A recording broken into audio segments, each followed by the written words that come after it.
All right. Well, hello, everybody. I think we have everyone in. Hello, everyone, and welcome to our virtual session of our community forums for our community-led facilities task force. I just kind of wanted to give a brief overview. So my name is Tyler Carter. I am the media relations coordinator for Columbus City Schools, working in the communications department. We have a couple of our admin that are on this Zoom with us this morning that I will introduce once we get to them, but I kind of wanted to give you all a brief overview of just kind of how they kind of got here, the charge of the task force. So back in January, the Columbus Board of Education asked our superintendent and CEO, Dr. Angela Chapman, who's also joining us on this call as well, to put together a community-led and centered facilities task force where members were to take a look at our building across the district. Now, keep in mind, again, this is a community-led task force. So 27 community members make up this task force. They're representing our labor partners, parents, students, faith-based leaders, business owners, and our community partners are part of this task force. The task force mission is to realign our learning communities to expand robust programming for Columbus City School students that align with the needs of our evolving community. So back in February of this year, the task force began meeting to start their work, taking a look at all the district's school buildings and also our administrative sites as well. And throughout this process, throughout these meetings that they've had since February, on May 7th, the task force presented its initial recommendations that include 9 scenarios to the Board of Education. They were utilizing the following criteria when they presented these recommendations. So building utilization, student enrollment, building age and conditions, student and neighborhood demographics. So these were some of the factors that went into these initial recommendations. Now we're in the second phase of the process, which is our community-led forums. This is one of our first virtual one that we've had. We've had 4 previously in the last couple of weeks. And this is one where we want to give the opportunity for you all to take a look at the scenarios, ask your questions, address your concerns with you here and take this time. So a couple of people that I want to introduce on the call. We have Dr. Chapman, our superintendent and CEO, is joining us today. And then we also have Dr. Russ Brown. He is our Chief of Strategy and Performance. Before we go ahead and Dr. Brown goes into his presentation, I want to take this time, if you need an interpreter, to let you know that we have our breakout room sessions and want you to be able to go into those breakout room sessions where we'll be able to gather your comments and kind of get your feedback. And we'll make sure that we address that in this call. So I just kind of want to give people a little bit of time to do that.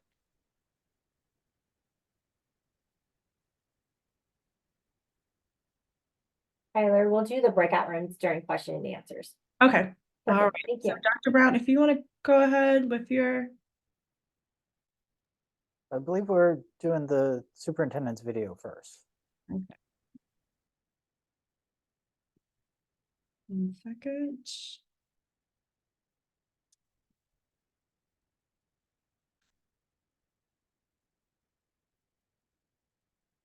All right, can everybody see my screen? Can you hear? Hello, I'm Dr. Angela Chapman, your proud superintendent and CEO of Columbus City Schools. As I walk through the halls of our schools, I see the boundless potential in each student's eyes, the dedication in every teacher's actions, and the hope in every classroom. These are the moments that remind us of why we are here. Today, I'm excited to share our vision and transformative plans for our district's future. We are embarking on a journey to enhance and truly revitalize our learning environments. Our goal? To expand enriching programming that resonates with our students' hearts and minds and meets the evolving needs of our community. The traditional learning spaces of yesterday are no longer enough. Our children deserve better. This drives us to reimagine and redesign our educational environments, ensuring that each space is outstanding and inspirational. We are committed to maximizing our resources to enhance academic and extracurricular programming, including a stronger emphasis on the arts and athletics, areas vital for nurturing creativity and teamwork. This pivotal moment for our district demands bold action and visionary thinking. As a former teacher and a parent of a CCS student, I am deeply and personally committed to this cause. Every student deserves optimal learning spaces that meet educational standards and support the growth and development outlined in our Portrait of a Graduate attributes. It is our duty as a district to take this necessary step. We owe it to our students and future leaders to provide spaces that inspire and empower them to excel. Let's seize this opportunity together and create a future that our children deserve. Thank you for your continued support and belief in our vision. Together, we will make Columbus City Schools a model of innovation and success in education.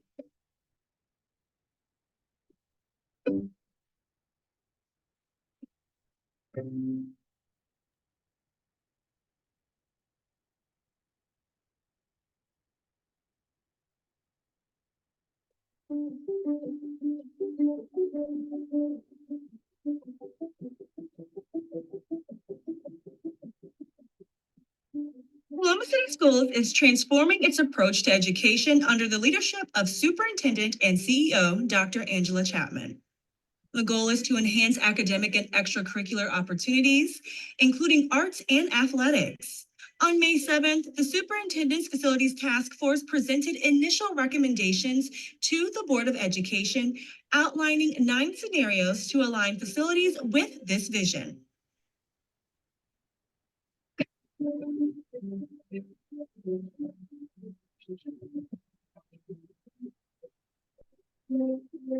These preliminary recommendations aim to boost student achievement, provide equitable services, and honor previous taxpayer investments.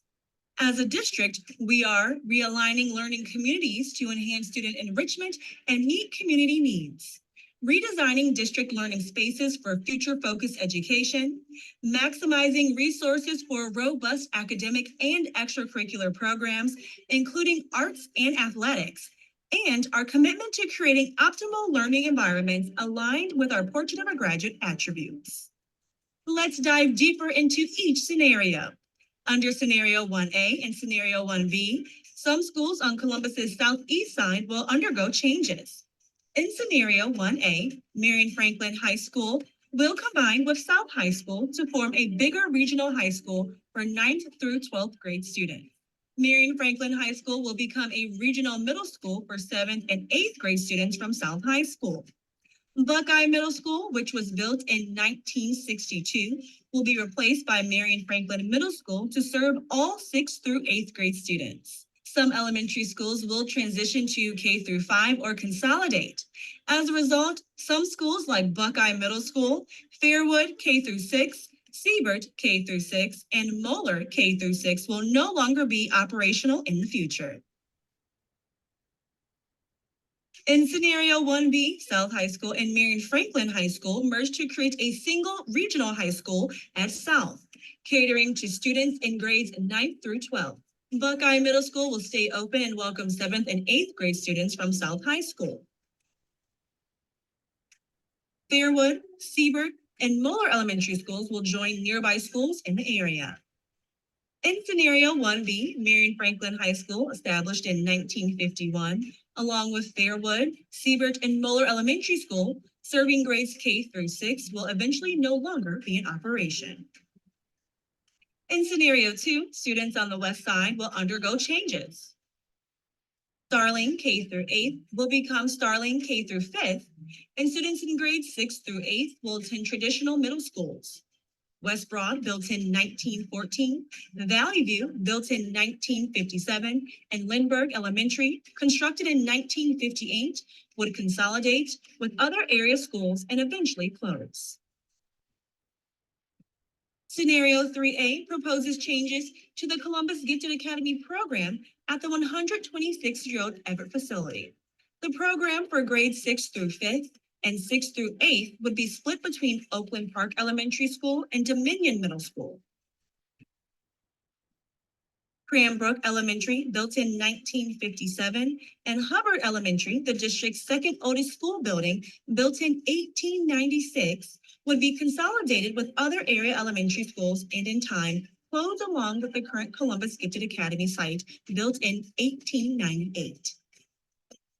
In the second scenario of 3, version 3B, Ridgeview Middle School consolidates with Dominion Middle School.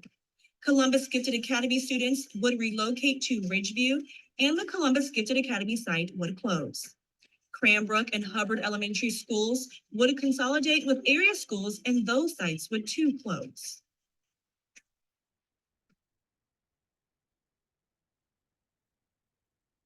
In scenario 4, Linda McKinley STEM Academy becomes a traditional high school with grades 9th through 12th, drawing a larger new boundary line, moving 7th and 8th graders that attend Linda McKinley to area middle schools. North Linden Elementary, established in 1949, Northtown, built in 1968, and Ennis Elementary School, constructed in 1974, would be consolidated with other schools in the area. Students from Duxbury Arts Impact Elementary School would return to their home school or combine with Fort Hays. In time, Duxbury Arts Impact, built in 1959, North Linden, Northtown, and Ennis would close.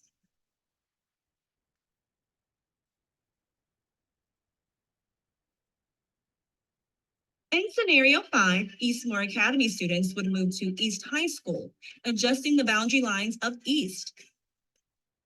The Eastmore Academy facility would become a middle school receiving students from Johnson Park and Sherwood Middle Schools. Broadley Elementary would be consolidated with neighboring schools.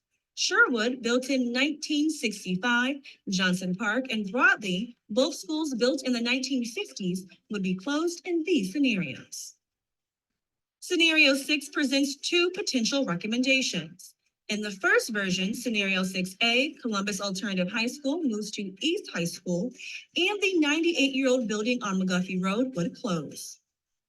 Fort Hays would receive the elementary students from Duxbury Arts Impact, creating a K-12 arts program on the Fort Hays campus. The Columbus City Preparatory School for Boys would move to become a school with the Columbus City Preparatory School for Girls, and the Columbus City Preparatory School Boys site would close. Broadley Elementary School would consolidate with area schools and close.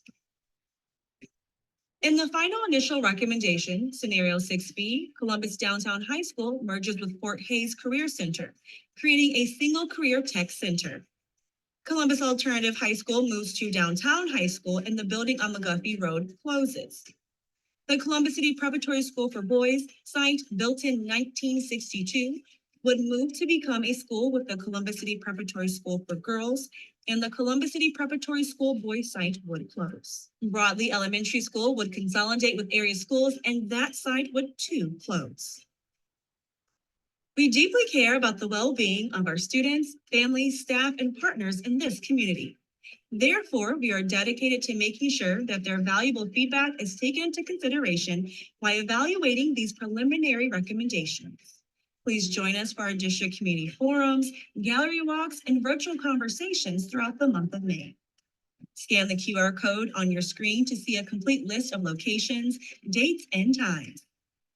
We need your input to move the needle forward and elevate the future of our students and our district. We can do this together.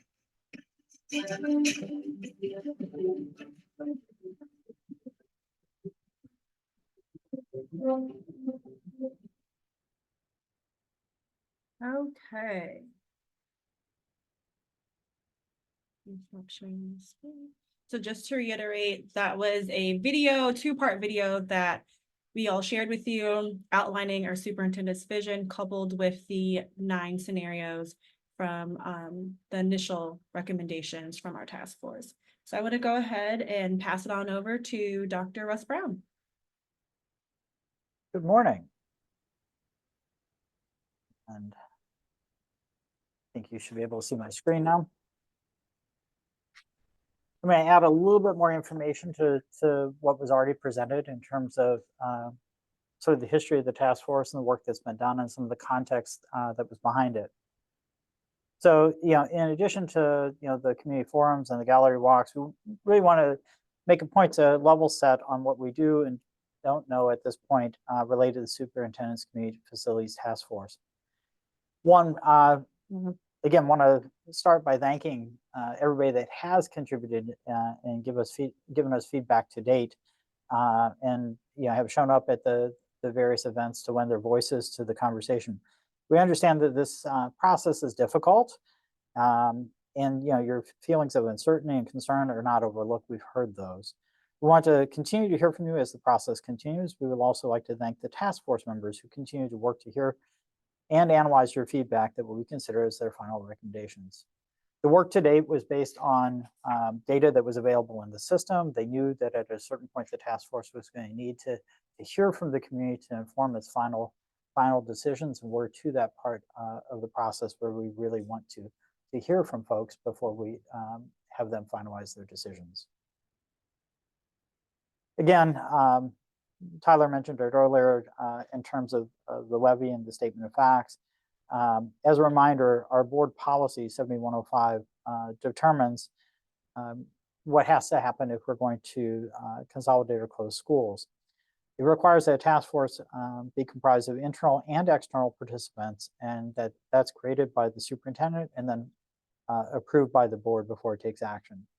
The Board of Education unanimously approved the recommended task force at the February 6th meeting of this year. As context, prior to the levy, the board was required to put forward a statement of facts that outlined what would happen if the levy passed or the levy didn't pass. And that was done in September of 2023, in which it outlined a vision for the district, the investments, what would remain, and the investments that would sunset or go away with the end of the elementary and secondary school emergency relief, or ESSER funding, that would happen with the passage or failure of passage of issue 11. In that presentation, it was noted that our district spends more on facilities and maintenance per school than other national comparison districts, which would be related to the age of our buildings. In fact, it also pointed out that we actually spend more on facility maintenance than we do on instruction at this point. Very lopsided for us at this point. Over half of our buildings are over 50 years old or considered legacy buildings. They have not been through a major renovation. The Board of Education was clear that we anticipated a need to consolidate buildings regardless of the levy passage to reduce overall building costs and to be able to shift some of those investments instead to instruction, regardless of passage of the levy. Our vision for the facility work is to realign our learning communities in service of the expanded, enriched programming for our students, and to be aligned with the needs of our evolving community and region. We're answering the charge of preparing our students for the opportunities of tomorrow and aligning our instructional facilities to what will be necessary to support portrait of graduate instruction. We know that the learning spaces of yesterday are not preparing our students for current and future opportunities. This process allows us to redesign our learning spaces and footprint across the district. We intend to maximize our resources to provide more robust academic and extracurricular programming, including the arts and athletics, as we move forward. The mission of the task force is to realign learning communities to expand robust programming for Columbus City Schools students that align with the needs of our evolving community. Again, the task force is solely charged with identifying schools for possible consolidation. In looking at this, the task force was required to consider at least 14 factors provided by the board policy. Ultimately, though, the recommendations that they brought forward prioritized the following. The first was standardizing grade bands served in buildings, and you saw it particularly in scenarios 1A and 1B, for example, the notion of moving all the middle school students together and standardizing the grade bands for elementary school to pre-K 5 and middle school to 6 through 8. This would provide a better experience for 6th grade students across that region who at this point don't have the same offering in an elementary, don't have the same offerings that they would in a middle school. Elementary schools typically don't have foreign language, for example, that would be offered in middle schools. They also, elementary schools have a little bit less instructional time as they're on an elementary schedule. And so in middle school schedule, traditional middle school schedule, these students would have a longer instructional day, which is configured with the multiple periods during the day. Again, expanding the student's experience there. The second is increasing access to additional academic and extracurricular programs. By having larger schools, we know that it affords schools the opportunity to put together more athletic teams as well as extracurricular activities because they have the school membership to be able to do it. In middle schools, giving students an opportunity to have more robust extracurricular activities, including music, theater, speech and debate, performing and visual arts, production spaces, and athletics were all part of the consideration. In high school, again, the idea that this would provide school students with a continuum of services, including multiple college and career pathways, more electives, AP courses, and expanded extracurricular activities, including more competitive athletic opportunities for students due to the size of the student body. They also looked at fostering more equitable service delivery. We have programming that has been located in buildings because of available space, but not necessarily based on student need. There was a desire to again, strengthen neighborhood schools and allow students to stay in their neighborhood to receive the services they need to access instruction, either because they have exceptional needs or because they need language support. And then finally, the taxpayers of the city have made substantial investments in some of our buildings, and the task force wanted to honor those by making an effort to fill the buildings where taxpayers have invested and improvements have already been made.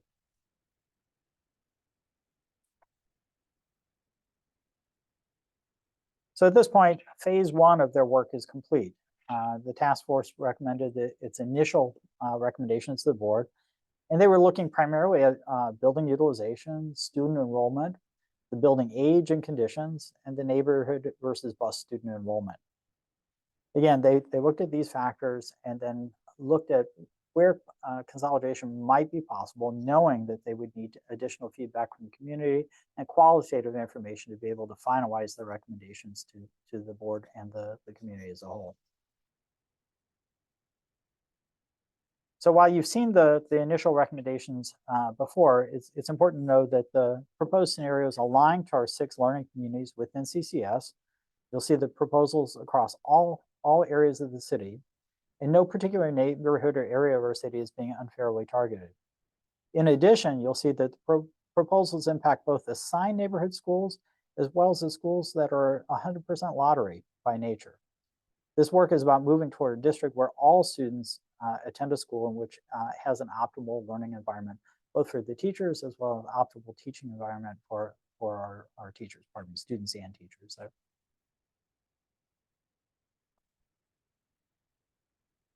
A couple other critical concepts that were involved in the first round of recommendations.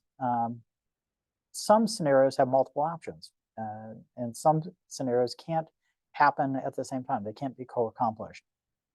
For example, scenario 5 proposes Eastmore Academy moves to East High School, and scenario 6A, on the other hand, proposes Cause or moves to East High School. Obviously, East High School could only accommodate one of those two.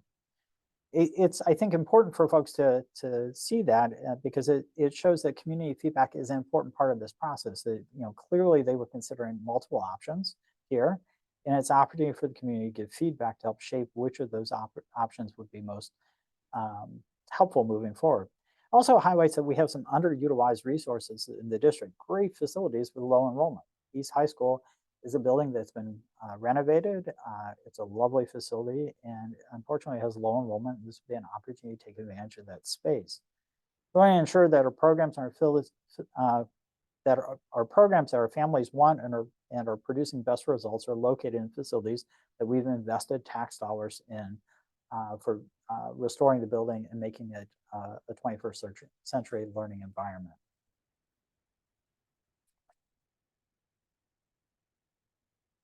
Lastly, it's important to keep in mind that the task force is not recommending program closures. For example, the task force considered what to do with Columbus Alternative High School. Again, we talked a little bit about that a moment ago. CAUS was recently ranked as the 5th best high school in the Central Ohio region. It's ranked in the top 2% of high schools nationally. In December 2023, there were 211 students on the CAUS waitlist. So again, moving CAUS to a modern facility would allow for expanding the enrollment and again, aligning the academic environment to the programming that we want for our students.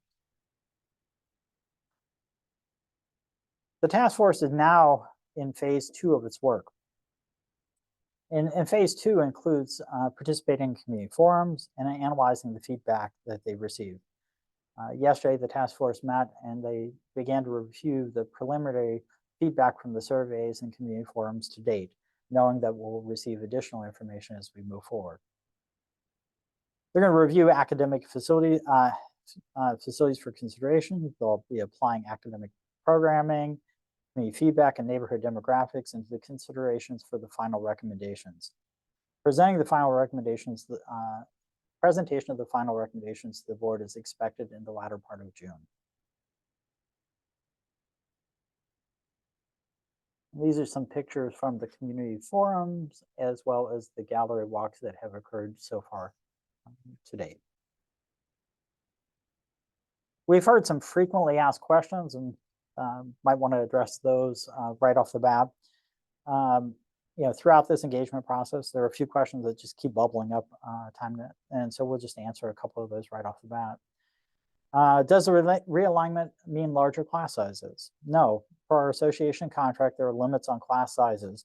Realigning school communities will not result in larger class sizes. We'll definitely be within our union agreements and also state limitations on that. What will happen to students in buildings that are consolidated or closed? And what will happen to, will there be staff layoffs if realigned? So if realigned, it's our goals that students will be moved to schools near to where the students live.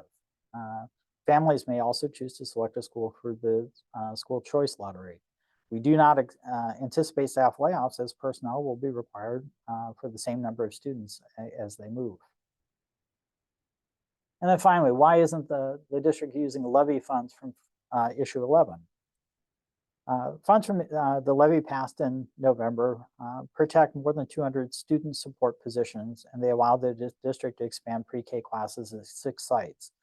And they give the district a guaranteed $60.5 million a year to help keep up with repairs and improvement on aging buildings.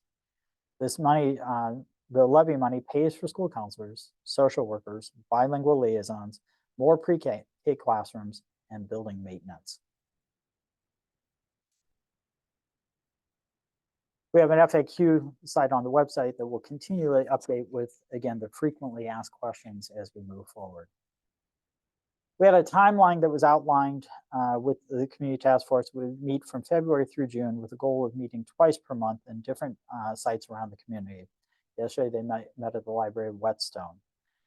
The district's working towards a goal to have a final recommendation to address our facilities to the Board of Education in the latter part of June. Approved recommendations would begin to take effect no sooner than the 25-26 school year. As we look to make these adjustments, the way to utilize permanent improvement funds will be different moving forward. No longer will we be operating on a run to fail model. We will instead be continue to be the best stewards of our funds. Yeah, historically, we haven't had permanent improvement funds to keep up with things. So we'd literally keep working, keep a boiler or a roof operating until it failed, and then come in and repair it afterwards. So this allows us to do some improvements along the way. So in May, the task force recognized again from the start that it would need to involve the community. This is why they came to the board with initial recommendations and why they set aside the month of May for engagement with the community. They knew that they would need to have feedback from the community, feedback from folks like you all who are here today to be able to finalize their recommendations. We're now in the middle of that community engagement process, an opportunity for public to give feedback on the initial proposed scenarios. The board wants to ensure that we are continuing to lift up the voice of students, parents, staff, and community prior to considering any final recommendations being presented. During the month of June, the task force members will use the feedback that they receive to form final recommendations, which will be presented to the board in the latter part of June. The slide has a list of the community forums and different opportunities for folks to engage from this point forward. So, today we're in the virtual town hall session, and you can see there are a number of events on through June 6th for folks to be able to engage in and have their voice be part of the processes moving forward. You can keep updated on what's going on with the task force by going to our webpage. CCS webpage provides a recap of each task force meeting. You can see the same data that the task force has used to make their decisions, and all the information that has been present to the task force to date is available for you to be able to see there. Again, the task force work isn't finished. As we stressed, the process could not be complete without hearing and incorporating feedback from our community. And again, the task force wants to hear from you. As a reminder, all information on the Community Facilities Task Force, including the community engagement calendar, can also be found on our webpage. In June, the task force will use the feedback to produce final recommendations. To be clear, the work of the task force is just the first step of the process of working to improve learning environments. The administration of the board will then need to plan to begin to implement those recommendations. Before any changes are made, families and school communities would be involved in the process of establishing new boundaries for the first schools to be consolidated. Changes will be implemented over time and with community involvement. As a community, we need to be having regular conversations of the path to the improvement for our students and teachers' learning and teaching environments. Thank you for the opportunity to present this, and I think we are around to where we can begin to start to address some questions. Okay. So in the chat where it says Q&A, if you want to start putting your questions, I know we have a couple already in there. So under the direct guidance, Dr. Brown, I will start reading those. Correct? Okay. So in scenario 3A, this is first question. In scenario 3A and 3B, do you anticipate being able to serve more gifted students? If so, what is that expanded capacity?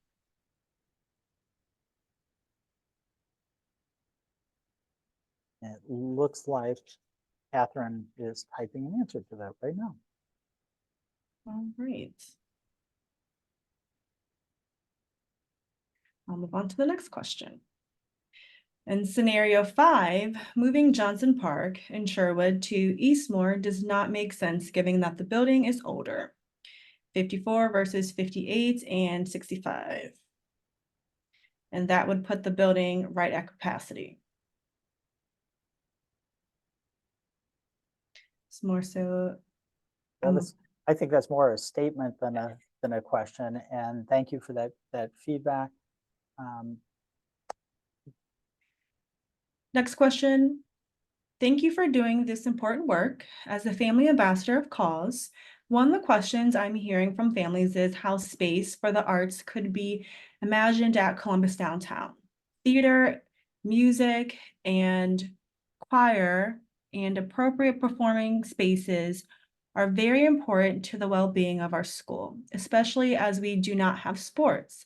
Has some thought gone into how this might fit at Columbus Downtown in this scenario?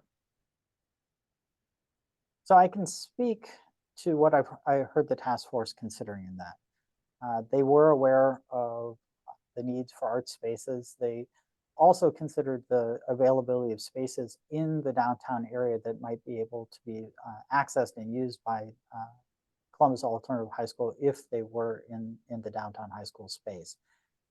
There were some alternatives that were thought through on that by them. Thank you. Next question, for Columbus Gifted Academy, the proposed scenarios would move the program out of the city center, which would decrease would decrease access, to the program by diverse populations. Splitting elementary and middle school Columbus Gifted Academy classes would destroy their mentoring program with partners older and younger students. Which partners older and younger students? And neither of the proposed facilities have the space and the accommodations that Everett has. What is the task force doing to take these issues into account? So again, the task force was charged with consolidation of buildings and particularly looking at our older facilities. Our Gifted Academy is in one of the oldest facilities that we own, and certainly not a facility that is aligned to the instructional model for those students.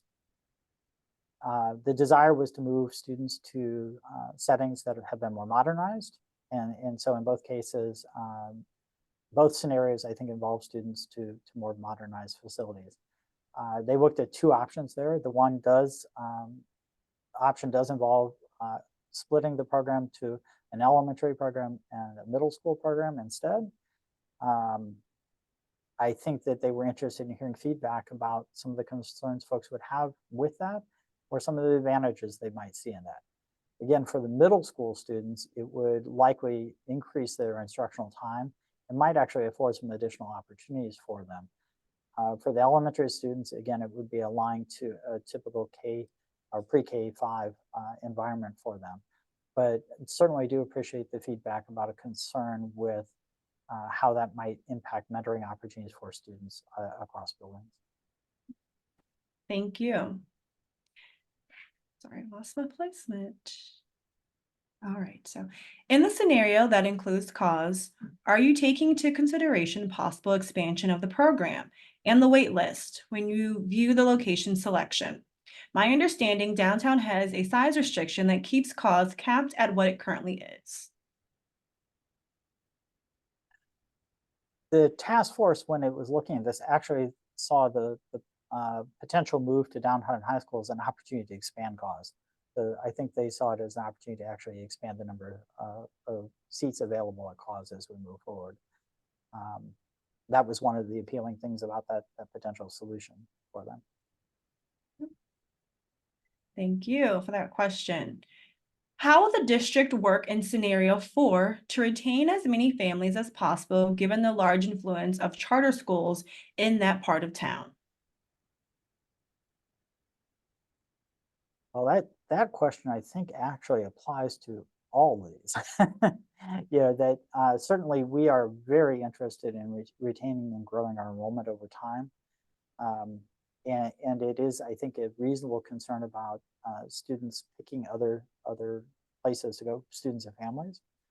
Part of the desire of modernizing our facilities and creating a better learning environments for students is make them more appealing and more attractive. We have a lot of our students who are frankly being served in very old facilities that, again, don't align to our instructional programming. So, again, the longer term vision here is to make sure that our facilities are aligned to the instructional models that we want to provide and are modern, warm, and welcoming places for our students and families, as well as places that support our teachers and are the instructional environments that our teachers want to have as well. Thank you for that question.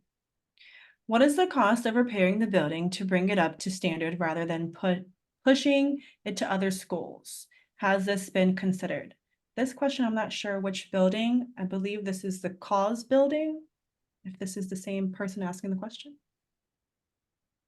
That is not a answer that I would have on hand. I do know, however, that with some of our facilities, particularly Cause, for example, or Everett, which are two of our oldest facilities, it's not unusual for the cost of renovation to exceed the cost of replacement in situations like that. In some cases, it's just simpler to try to build a new facility. That being said, we're not in a position right now to build new facilities. We are, however, in a place where we could wisely invest our permanent improvement funds to improve the learning conditions in some of the facilities that we have and try to position ourselves to be able to build newer facilities in the near future. So this next question kind of goes into the fixing of some of our buildings, looking at HVAC and new roofs. So this person's question is, we've already invested pretty greatly in our buildings. Are we fixing these buildings up to sell them? I'm sorry, I was reading at the same time on that. Kind of Are we paraphrase fixing this a little buildings bit. to sell? Are we fixing buildings to sell them? No, that's the simplest way. The operations team, having listened to them over time, they're trying to ensure that our learning environments are safe, warm, safe, and dry for our kids, or in the summer, cool, cool, safe, and dry for our kids. So while we have facilities open, we are doing our best to keep them functional for our kids while they're in them. This next question looks at option 3A. It's kind of looking at, well, it is looking at the Oakland Park and the Columbus Gifted Academy scenario. They want to kind of talk about the fit challenges, given that Oakland Park is a traditional alternative school and Columbus Gifted Academy kind of has a different perspective on how they do education at that school. That question is, would it be two schools within one space? Model that would give a different school culture by expecting the two to exist when they are very different schools in that program. So it's looking at Oakland Park and Columbus Gifted Academy merging together.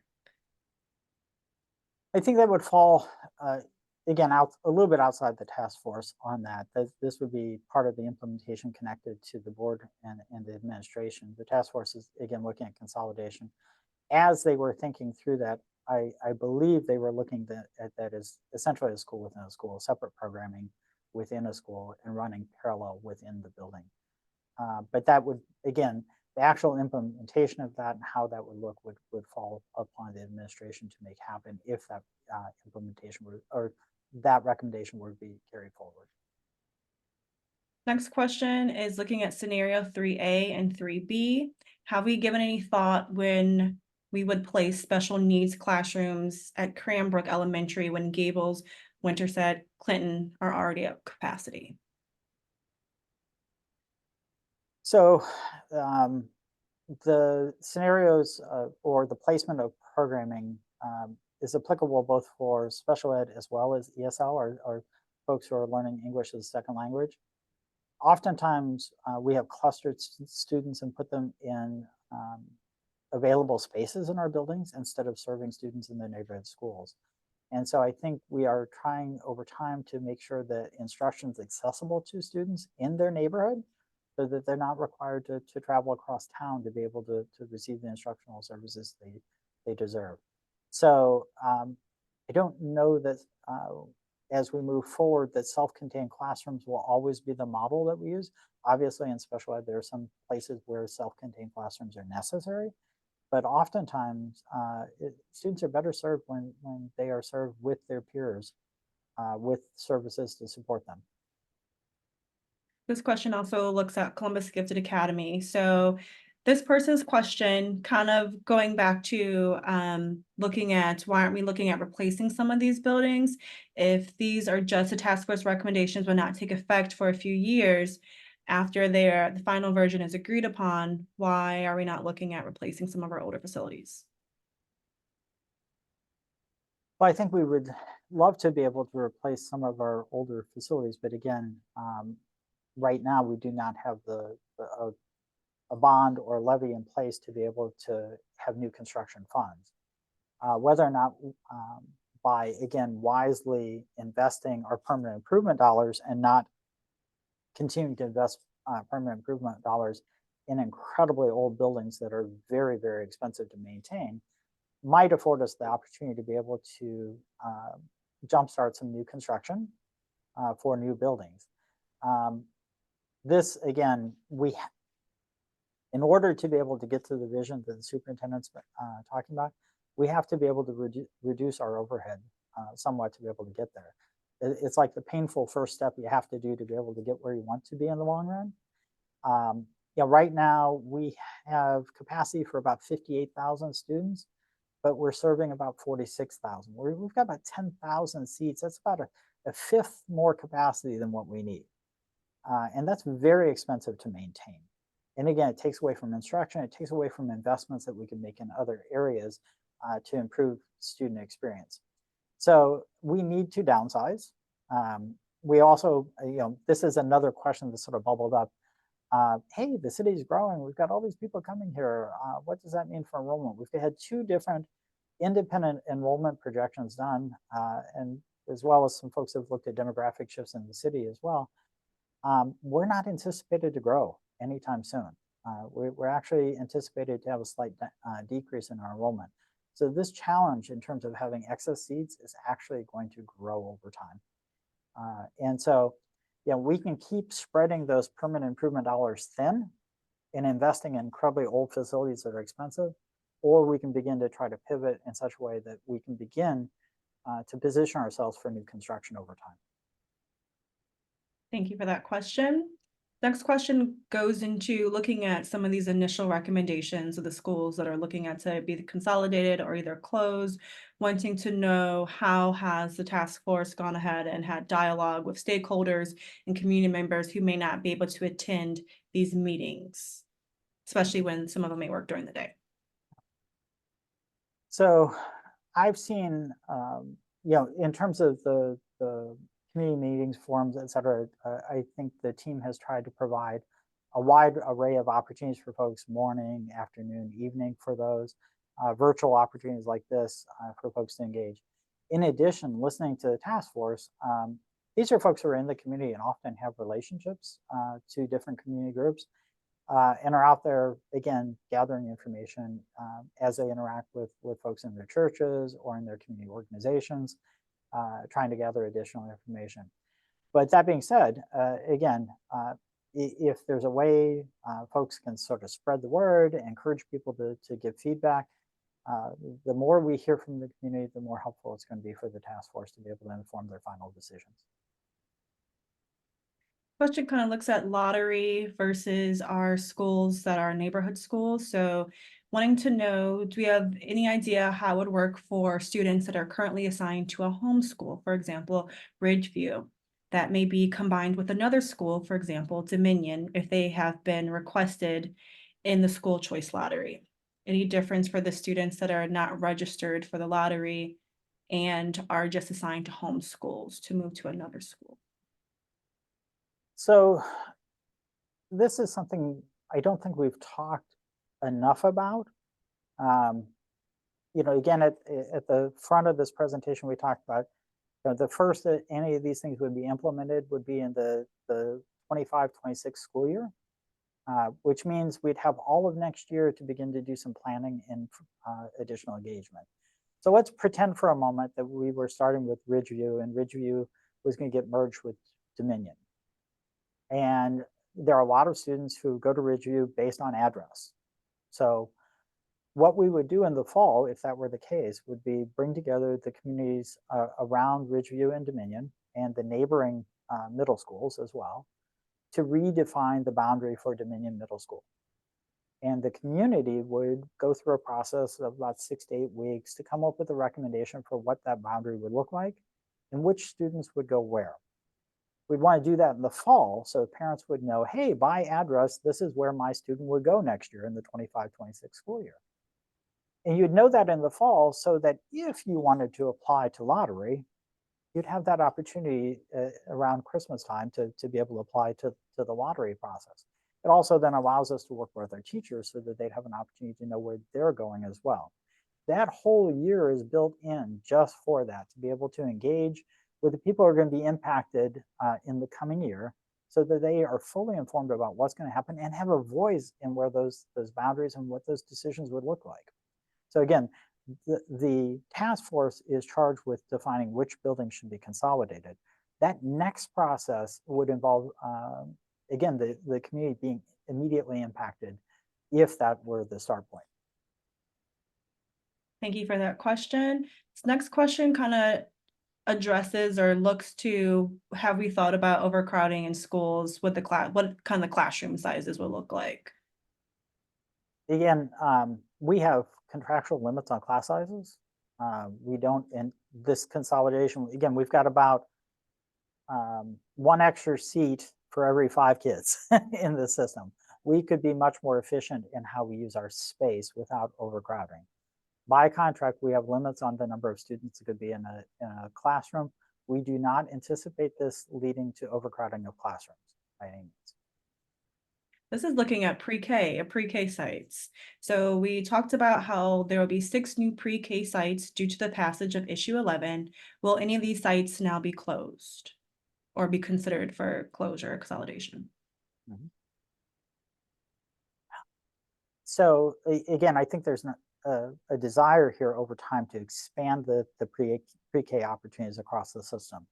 That doesn't change the fact that some of our buildings where pre-K sites are incredibly old. And again, I think we would prefer our pre-K sites to be in more modern facilities that can accommodate and again, provide the types of instructional experiences we want for pre-K students.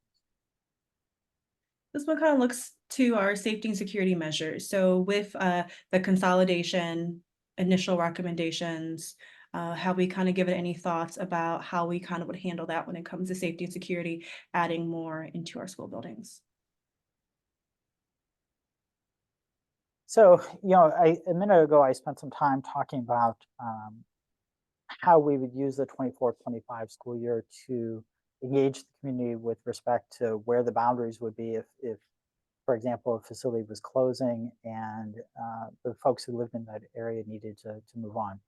Part of that then at the end of the year, you'd want to look at how do you bring schools together? What does it look like to bring school communities together? How do you have opportunities for folks to get to know their new building, begin to join with their community? And what does that look like to transition that as it moves forward? Certainly, there are concerns sometimes about bringing communities together because of past, say, athletic rivalries, et cetera. This community's had success with that before. Yesterday at the task force meeting, one of the task force members talked about that experience with a couple of our schools as they closed and came together and how they navigated that by bringing the community together and sort of working through that over time. We have a couple of people in the chat, and I believe we have people from our admin team also in the chat as well. As far as from the Q&A in this chat, I believe we've gone through the 17. If there's any additional questions. Yeah, can I ask a question, please? Sure, go ahead. So it seems like not a lot of thought has gone into maybe where the students from the closing elementary schools in particular are going to end up. So it would be nice if we had like some sort of flow chart kind of showing where the population from the closing schools are going to end up to give an idea of what the final enrollment numbers in those consolidated schools would look like, as well as how far students might expect to continue to travel at these different schools. And I haven't seen any information about that yet. So I appreciate the question or the statement there. Again, the task force was charged with coming up with some ideas about what could potentially be consolidated. As I outlined a moment ago, if, for example, we were looking at the consolidation of an elementary school, we would bring together the buildings that are neighboring it in the fall and go through a process with the community to define the boundaries for that new or the new boundaries for those elementary schools, which would define where students would be going. We would involve the community in that process to determine that, and the people who live closest to it to inform where those boundaries should be. And then the enrollment would be balanced across those. So if I were looking at one of the buildings that is up for consolidation or being considered, and again, these are all preliminary, and I suspect that some of these buildings will come off the table as we get additional information. I would fully expect that you could look at the adjacent buildings, and based on how close you are to a neighboring building, if you're closer to one of the buildings to another one, there's a pretty good chance that you're going to get redistricted into the building that's closest to you at that point in time. But again, that would require bringing the community together to define those boundaries before we move forward. That's beyond the work of the task force to do that right now. And honestly, again, they represent a large swath of the entire city and community. Those decisions are very local and should really probably be made, or recommendations should be made by the folks who live in the neighborhood and are going to have to live with those decisions as they move forward. So that's a separate process, and that would occur a year before a school would subsequently be consolidated or closed. Thank you, Russ. Any other questions for the Q&A chat? Okay, so I wanted to kind of share with you all some examples of school buildings from not too long ago that we kind of have renovated. So we have Hamilton STEM Academy, that process of what it looked like when we went in last year and renovated. Also what it looked like from our old Dominion site, which is now our World Language Middle School site, and our Afrocentric, Columbus Afrocentric Early College, which is a pre-K through 12. So these are kind of, you have a new building from 2017 that had just opened from Afrocentric, modernized space for our students, and also looking at what we have done to renovate, repurpose some of our older buildings and move students into those as well. And also a class, like mentioned, at Hamilton STEM Academy, that renovation process that we did over the summer. So wanted to show you all that quickly so you kind of can have an idea of, when we're talking about modern spaces for our students, what that looks like. Share my screen.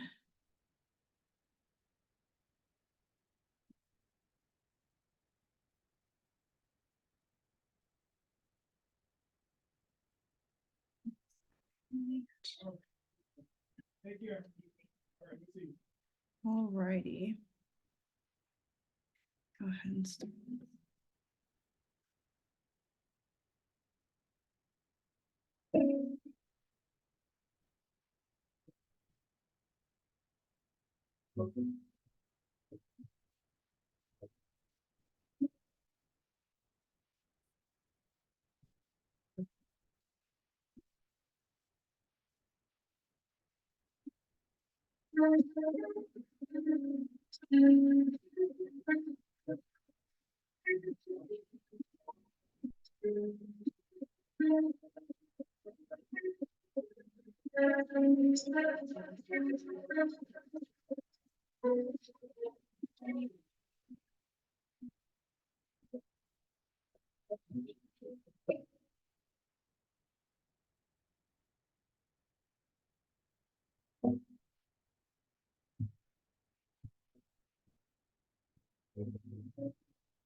So those were just some examples of some of our renovations of what we've done in our district. World Language Middle School, that was renovated in the 2021-2022 school year. The Hamilton STEM, our newest renovation, opening with 4 students, that was renovated in the summer of 2023. They were able to start enjoying that building on the first day of school. Anybody from our admin team have anything else they would like to add? Tyler, I'm going to open the breakout rooms for anyone who needs language assistant to ask questions, and then we'll gather their questions.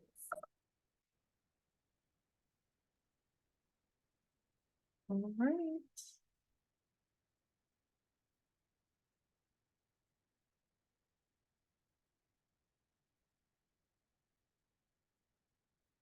If you have any other additional questions, please share those with us.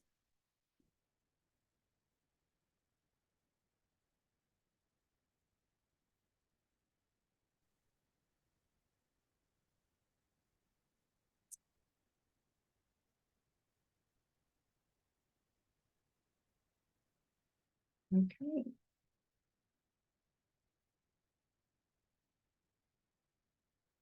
All right, with that being said, there's no additional questions. There, as Dr. Brown has mentioned, there are other additional ways that we would love to hear your feedback.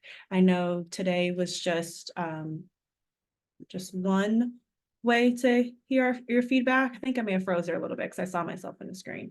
So want to thank you all again for joining us today. There are other additional ways that we can definitely get feedback from you in our in-person community forums that we will have throughout the rest of this month, and that will cap off in June. Want to go ahead and share my screen again, just so you can get those dates and also those QR codes. I believe also as well that was dropped in the chat for each individual scenario. If you want to go ahead and we're not able to answer your question, get your question answered, or provide a question or need some more time to think about it and look at each scenario that may be more specifically pertaining to your family and to your community, you will be able to provide us with that question, and we will go ahead and collect that feedback. So wanting to, like I said, share my screen just so you guys can be able to see our additional community task force forums. And the next ones, we have 4 that will be starting tomorrow at 9:30 a.m. And then we have some in the evening options as well. Sorry, one more just really quick clarifying question, if I can. Yes, please. So when does it become set, like when is it voted on which ones will be consolidated? Dr. Maybe I Brown? missed. Yes. Dr. Brown, if you want to take that question.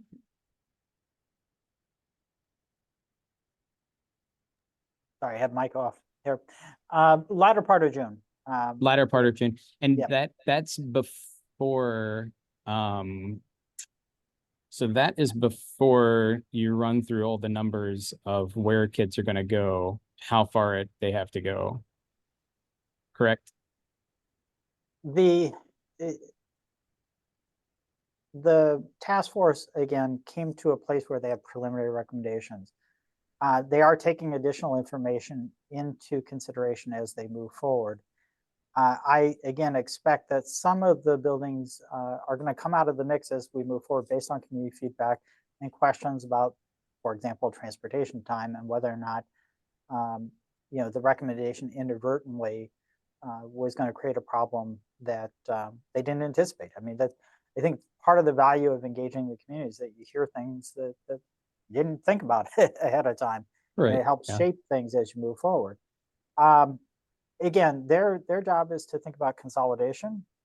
Once they put forward a list of buildings that they recommend, it'll be incumbent upon the administration and the board to talk about, when that's going to happen, where we would start, and again, we would expect that a full year before a building was closed or consolidated with another building, that there would be yet another community engagement activity with the communities that are going to be impacted directly by that decision, so that they could be involved in how that was implemented moving forward. Okay, thanks. Yeah, I just wanted to make sure that that should be considered before you decide to completely close the building. It absolutely. Yeah, okay. Absolutely. All right. Thank you. Yeah, thank you very much. Any other additional questions?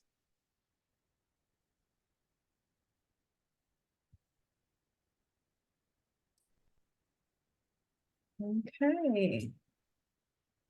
I'm going to stop sharing my screen. Yes, sir. Yes, does someone have a question? No, okay. All right. Well, I want to thank you all again for joining us. Definitely appreciate your feedback. We need your feedback. This cannot be done without our community as far as what your concerns are. And this is why it's important to have these forums so we can hear what our communities and our parents and our community partners, what their concerns are, our students, our teachers. Do not want to make these important decisions without your feedback and without what your needs are and your concerns are for each of these scenarios. So again, I want to point out in the chat, I want to go ahead and paste it one more time. See if I can copy this. This is a link to each individual scenario, which is very important. Post that right now to everyone in this meeting. This is important. I just posted this. This is coming from, my name is Tyler. So posted this to everyone. This is each of our individual scenarios, the scenarios that are more important to your family, to your students, to your community. Please provide your feedback and we will address that accordingly. Seeing that there aren't any more questions, I want to say I hope you guys all have a great day and thank you so much for joining us.